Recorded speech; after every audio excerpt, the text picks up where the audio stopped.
ეს ხარნაულზე ჩემგან ხშირად ხსმენია და იცით ჩემი უდიდესი სიყვარული მის მიმართ. ამ კრებულში შესულია 30 წელიწადში დაწერილი ლექსები. მათ ერთი რამ აერთიანებთ ფიქრი სამშობლოზე.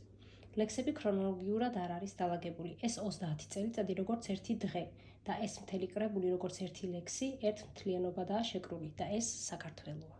შემდეგი კრებული ესაა გიორგი კეკელიძის ახალი სიმღერები.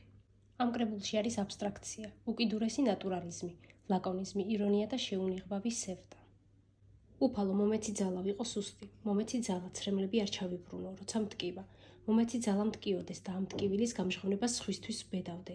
მომეცი ძალა საკუთარ თავს ახსარება ვუთხრა და არ დავმალო არც ერთი ცოდვა, როგორც ოდესღაც ბავშვობაში, ჩემი სოფლის მღვდელთან მალავდი. მომეცი ძალა ვიყო ისეთი, როგორიც გამაჩინე. ვიყო და არ შემცხვეს. მომეცი ძალა რომ ვიწამო სასწაულების, რომლებიც გუშინ წინ ნახე და გუშინ გადავიფიქრე. როცა შუაღამისას დედაჩემის ლოცვას ვხედავდი და მიკვირდა, რომ დედაჩემი მოხრილი იყო და ჩრდილი გამართული და არ ვიცოდი, რომ სასწაული არის სწორედ ასეთი მარტივი, ასეთი ფრთხილი და თანაც უზარმაზარი.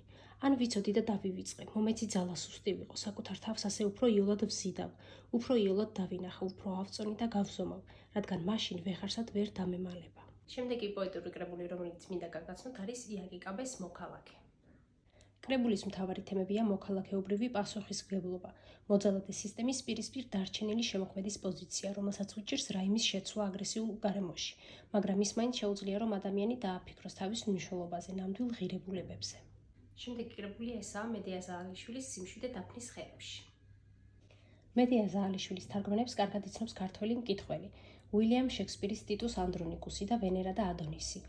უილიამ ფოლკნერის სული რომა მომდიოდა, თომას ვულფისა და შირლი ჯექსონის მოთხრობები და ასე შემდეგ. თარგმნელები დიდი სიამოვნებითა და სიყვარულით სჯერდებიან მეორეხარისხოვან როლს. ამ კრებულით კი თავად ავტორს გაიცნობთ. ესაა მისი ლიტერატურული შთაბეჭდილებების ამოძახილი და ბავშვობისა და მისი უძვირფასესი პერსონაჟების ვერ დავიწყება. და ბოლოს ნანა აკობიძის ვალა უვალი. ესაა დაბრუნება 90-იანი წლების პოეტის, რომელმაც საკმაოდ ხანგრძლივი შემოქმედებითი პაუზის მერე აღმოაჩინა, რომ პოეზიის, მკითხველის და საკუთარი თავის წინაშე დიდძალი ვალი დაგროვებია. გამხდარა ვალა უვალი.